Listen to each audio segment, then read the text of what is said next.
Morning, everybody. Thanks for joining us. We're going to go over our return to play agenda or return to play protocols for Roughriders. The way we're going to do this is we're going to review some of our things that we're going to do specifically for the Roughriders and going to Glenelg Country School and the Howard County Rec and Park fields. We're probably also going to be applying this to our Pennsylvania and our Virginia Roughriders as well. On your screen should be Mark Clem. Mark Clem he and a few of our other coworkers worked to create this protocol for us. They combed through, they did a ton of research for it and created the information that you guys all received from me last week. And then Brian Reese is also on the call. Coach Reese is our liaison to GCS, so Glenelg Country School. He's our main point of contact there. Also, Nick Kellinger, Coach Busher, Jerome Brooks. I think we have a few other Rough Rider coaches that are going to be joining us as well.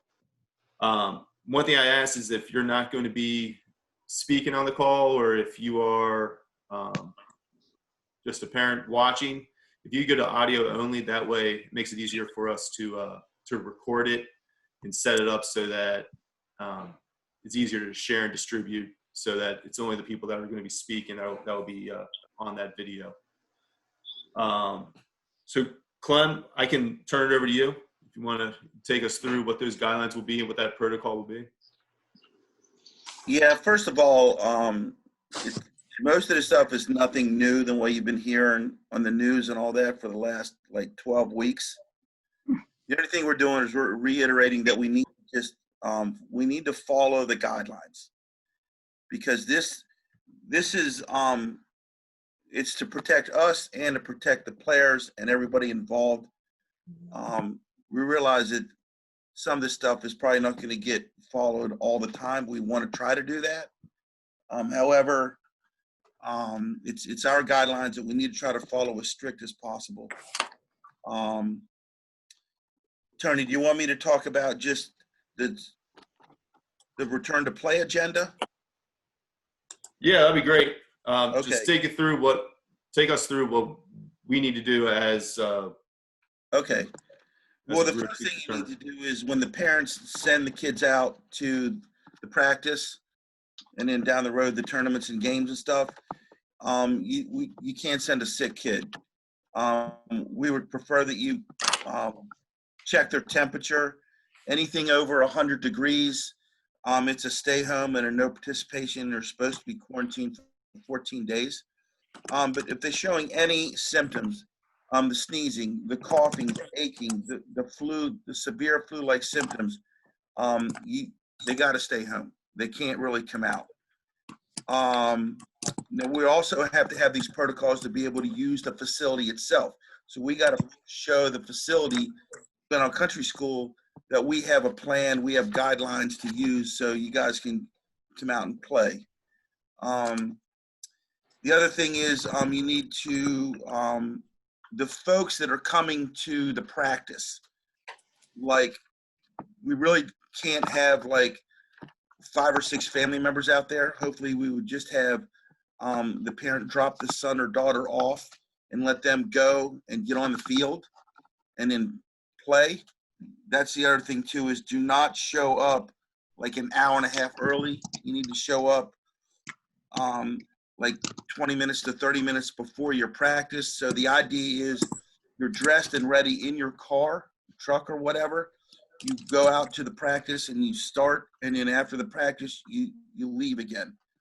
Please do not mill around on the sideline. We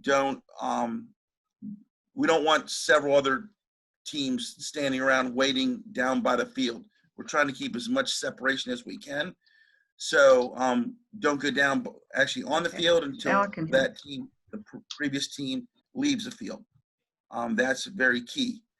If the parents do come to watch the practice, you need to stay like at Glenelg Country Club, up on the hill if you're in those back lots, or far enough from the field, or if you're in the front lots, that we don't we don't come in too close to contact with anybody. You got to remember the 6-foot distance. When the players are on the field and Where on do the you go? practice. Oh, I don't know where you went. So when the players are on the practice, obviously they're not going to be 6 feet apart the whole practice and all that stuff, but keep your equipment separated at a fair distance. There will be no water on the fields. We will not be supplying any water on the fields or Gatorade or anything like that. You need to bring your own because we don't want the sharing of that mess either. You need to spread out your bags along the sideline and utilize your own equipment. I mean, unfortunately, somebody's going to forget a glove or whatever. The safe practice is you can't really give that kid a glove. Now, I know that's not going to happen, but there are going to be some things that you forget. The idea is not to share equipment, stuff like that, especially if it's sweaty. The parents, again, are strongly encouraged to stay in their car area. If they get out of the car and come over to watch the practice, like up on the hill at a safe distance, we're requiring them to wear a mask. And again, don't congregate your teams before the other team has left the field. Come fully dressed, ready to go. That means cleat up at your car or trucker area, whatever. And we don't want any tents. We don't want a tent situation where 5 or 6 or 7 players are under a tent, like when we tailgate at tournaments and games and stuff. If you do bring a shade tent, that's for you and your family. That's it. We can't create the tailgate situation, and that's very unfortunate because the Roughriders are, a very family-oriented club, and it's great that we have camaraderie and all that. But text them from afar and say, "Hey, great shot." You know what I mean? So that's some of the things we have to do. And Tony, did they get this return to play agenda? Did you email that out? The agenda that we're working from, no. I emailed out the Emailed CDC out the guidelines and the protocols. yeah. Okay, the one thing that we need to do is, one of the main things is we've stated that we will have an infection mitigation coordinator. That's a humbling title. Great, you don't own the world. What that means is we need one person on the team, whether it be the coach or something, or some assistant coach or something like that, to be the person who collects the waivers and makes sure that all the protocols are being adhered to. In other words, if you see 5 guys over on the side, that infection mitigation coordinator coach has got to say, "Hey guys, you got to separate." It's kind of like the rule. You know what I mean? And the also other things too is to make sure that there's no swapping of the equipment and no using some or getting a drink out of anybody else's water bottle and things like that. Now at the tournaments, it'll be a little different. There'll be more people from Corrigan Sports and stuff out there taking care of all that stuff in terms of cleaning and all that. But for the most part, each team has to police themselves during the practices and things like that. It's 1,000% mandatory that you have to sign and bring in the waivers, and the coaches have. I think we talked about a binder we were going to give them. Is that right, Tony? Yeah. So with the waivers, we've shared the waivers with everybody. They've been shared with both print versions and electronic versions, so they can actually go on to a link and complete the waiver online.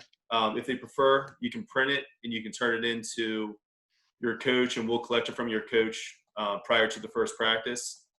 As far as the binder goes, we'll provide a binder that we will use for every day of practice. So we'll have a roster in there, a roster or 2 of every team. So that way you can take attendance and you can also check on those pre-participation screening questions, right? The things like sore throat, coughing, being around other people with COVID, temperature. We're going to make sure we're checking up on that every single practice. And the coach will verify that each one of their players is safe, is doing the proper things and taking care of everything. I would like to remind the coaches, I know things get lost and thrown away, and when it's raining and the book got wet, we got to pretty much guarantee that those pages do not get damaged, those check off lists and stuff like that, because they now become medical records and the statute of limitations on those are 7 years. So we need to keep them for 7 years. We'll take, but when you're at your practice, that book needs to be dry and kept clean and all that, in case we do have a situation where we need to pull out the sheet and say, if this kid somehow got infected, we need to say, well, we did everything we got, and that's our proof to say, look, check this off. He was in good condition when he came out. Somehow, some way he got infected. So we need to keep that book safe. Wash your hands, wash your hands, wash your hands, and then after you get done washing your hands again. When you get home, right before practice, when you get home. And I also suggest to have your parents or have the coaches tell the parents that if the kids can keep a hand sanitizer, a small one, in their bag and stuff like that, so they can wash their hands, before, maybe during, and a couple times, and then after practice, and then when you leave. We are asking that players, when they're waiting, if they're top of the hill and they're waiting on the practice to descend on down to the practice field, we'd like for you guys to wear a mask if that's possible. Oh, God. I know sometimes it's not possible, but unfortunately, that's where we are right now. I would like to reiterate or preference before I said that is, these guidelines are going to change as we get closer. We're opening up and things happen. They started out really rigid, and now they're not as rigid, even though it might sound that way. But they will, as things change, we'll update these protocols as things happen, and hopefully we'll, hopefully everybody will understand, and we'll educate everybody. And we realize that these protocols there's going to be people that don't follow them for whatever reason. They forgot, didn't know, or whatever. We're not here to arrest you and throw you out. We're here to just keep everybody safe. So just a lot of reminders out there. Hey guys, don't forget this, don't forget that. Trash on the ground. I know we have a lot of trouble sometimes with trash on the ground. We got to pick it up, and we can't literally have any trash and stuff like that on the ground. If there is trash on the ground, you got to pick it up and throw it away, because I don't want a coach to pick up the trash of another player. The players are gone. The coach is standing there. The practice is over, and there's 40 cups laying on the ground. Now the coach is going to reach down and put himself in jeopardy of being infected, and we just don't want to have that. So properly dispose all your cups, papers, and all that stuff as it happens. That's briefly what it is. It's nothing new that you haven't read, heard, or people have told you about. It's a lot of common sense, and we don't like to do this either. We would rather have just, hey, show up and practice, have a fun time, and learn the game and score some goals and all that. But if we don't have the guidelines in place and we don't act like we're following the guidelines, then they're going to shut us down. I hate to be blunt, and we don't want to shut down because it's a lot of fun. Everyone's got a lot invested in it, and it's a lot of fun to be out there. Some of you guys, your high school seasons were canceled and eliminated and all that stuff, and we want to get back to play again. We want to do the return to play. So, fortunately or unfortunately, we got to follow the guidelines, but these will ease up as we get into the season, I'm almost sure. Lastly, I guess, when you're done your practice or your game or whatever, don't hang around. Unfortunately, go to your car, go to your parents, leave the practice field, and you can always text your buddies and text your coach, how'd I do, all this stuff. As long as we keep the social distancing, we should be fine. If somebody starts to show signs and symptoms, a cough, shortness of breath, difficulty breathing, fever, chills, sneezing, sore throat, headaches, all that kind of stuff, tell somebody or walk away. and the coach says, "Hey, where you going?" "Coach, I'm not feeling good." We all gotta understand that. Okay, we can't say "suck it up," "you're all right," "be a man," all those cliche coaching things. We gotta believe what the person's saying, and we gotta say, "Okay, you gotta go."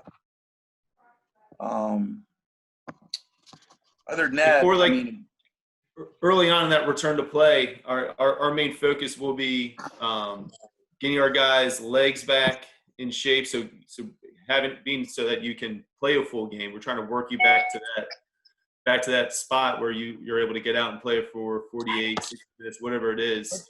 And also we want to make sure we're refining our skills and working with coaches. I know a lot of you guys have been doing things on your own, working on stick work, goalie play, face-offs, whatever it may be. But we want to get back to getting into those team concepts. All right, so we're going to start small. All right, so it's going to be a lot of throwing and catching, skeleton offense, those types of things. But eventually, once the regulations allow us to, we'll be able to get back to that spot where we're competing.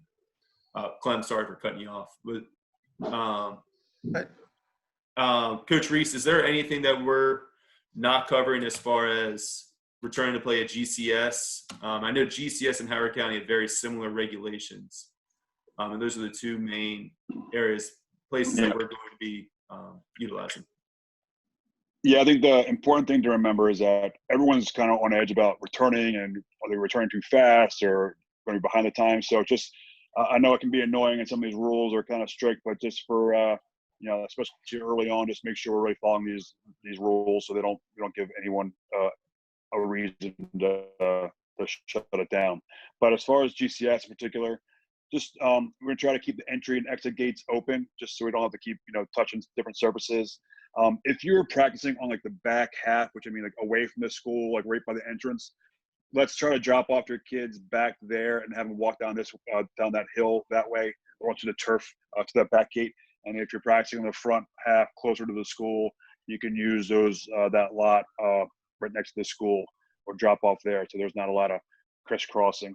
As far as that goes, I think it's important that for coaches and players, when you get there, if you have a bag or water, let's try to keep them like 6 feet away from each other and not all in one pile. So when you have a water break or whatever, there's not kids kind of congregating and everything's kind of separated. I think that'll be important. We were trying to maybe set up some cones 6 feet away, but I think if coaches can kind of organize that and just say, just put your stuff down and space it out, so when you have to get a water break, you're not right on top of somebody. That'd be really helpful. And just try to maintain that 6 feet social distance as long as right now I think GCS is in phase 1. Hopefully in a couple of weeks we can get to phase 2. We can add more people, but let's just try to keep that social distancing as far as your drills and stuff like that in mind whenever you do anything. That's really it as far as like specifically for GCS. Brian, you brought up the thing about the cones. We have a ton of cones here. If you coaches need extra cones for that kind of stuff, don't be shy. We got a ton of cones. Just ask Tony or Nick or somebody for more cones. Hey, coach, I need 10 more cones. We got plenty. All right, and that's and as far as GCS goes, I mean, just for everything for Roughriders as well. Like, please remember, there's probably kids in the program who might have a weakened autoimmune system. So while I know it's like very like common to be like, well, my kid's not going to get it. It's really rare. Kids can be a carrier, and we don't want to spread that to different family members or anything like that. So just kind of keep that in mind. Let's just have the kids err on the side of caution. I know they want to get together, they want to high five each other, they want to hug each other and all that stuff, and hang out. But at least for a little while, let's just try to maintain a little bit of distancing. That time will come, we'll be able to get together a little bit more closer. That's all I really have for GCS. I know we kind of allow, I think, 15 minutes in between groups. So one group can get off the field, the one group can get on without a lot of standing and waiting in groups. So we'll have that. So we should be ample time to get off the field and have the next group get on. Well, like you say, there is a mention about like huddles and stuff like that. I'm not saying you can't group them up, but just kind of like have a really big huddle. if you want to group your guys up, and coaches get your point across that way instead of, getting pretty tight. And one thing, this is more for coaches, one thing I really recommend is trying to communicate what your good drills are going to be beforehand. So you can send it out to the kids or to the families and say, here, these are the 3 or 4 things we're doing, so they can see it, so we don't have to like stop and get together to explain it all together. So maybe if you send like a drill sheet out with like, here's the way it's going to set up, group 1, group 2, group 3, written down, so they know like, all right, this is the first drill, this is where I need to go to, this is what we're doing. There's not a lot of having to get everyone together to kind of explain what to do. Just, that's a recommendation, but Awesome. that's all I got. Yep. Appreciate it, Coach. Does anyone have any questions? I heard from one parent that has a question about tournaments and how that's going to happen. We're going to follow what the protocols are for Maryland and for Howard County and whatever that local jurisdiction is. That's what we're going to follow. So we're going to work towards getting to that point where we're able to participate in tournaments. I know that tournaments they're in the same boat as the club teams. They can't hold the tournaments if the club teams can't practice and the club teams can't prepare. And so it's all still very much up in the air. Like, a lot of tournaments have postponed, and we are pushing that information out on our website on roughriderlacrosse.com for each region. We've been updating the tournament dates and locations. But as soon as we find out more information, we will get that information up. So as soon as we're allowed to do things, we'll do it. But we can't start acting prior to us being allowed to do it, because then we'll lose that ability to either utilize fields, have practices, or whatever it may be. We have to go at the pace that we're allowed to go at. Were there any other questions that anyone has?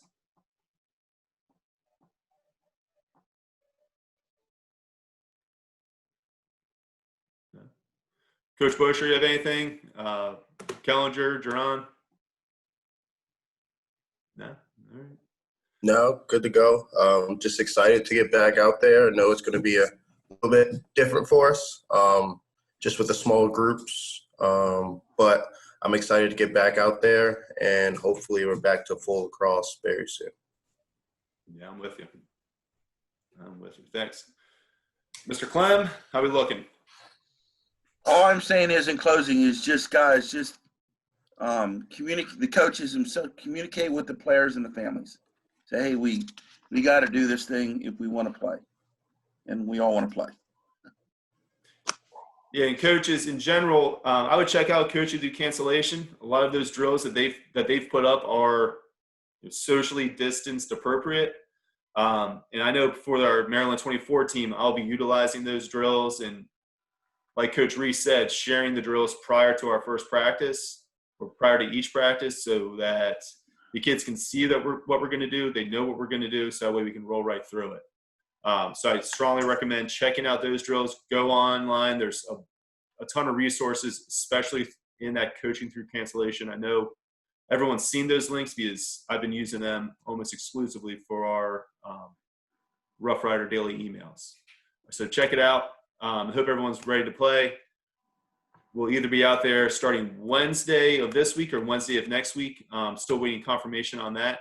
As soon as I find out, which will hopefully be the next day, I will let everyone know. We'll be out there. When we're at GCS, we had it divided up as hillside turf, school-side turf, just as Coach Reese was saying. Use a parking lot by the school. If you're on the school side, either turf or grass, and use the parking lot on the top of the hill if you are on the hillside, turf, or grass. So just keep those things in mind, and we're going to do our best to be as clear as possible in how our schedule is going to work. If we're at Howard County, if we're on a Howard County field, like if we end up at like Howard High School, we will address it. We will address how you will enter and exit in however Howard County or Howard High School, however they decide for us to use. I expect there to be multiple entrances and exits at every field. So just keep that in mind, and just be prepared for communications from us regarding those things. All right. Mhm. All good? All right. Thank you guys very much. If you have any other questions, feel free to shoot me an email. I know we'll probably have a lot of communications over the next few days about this. Hope everyone has a great day. Talk to you soon. All right. Thank you. All right, thanks. Thanks.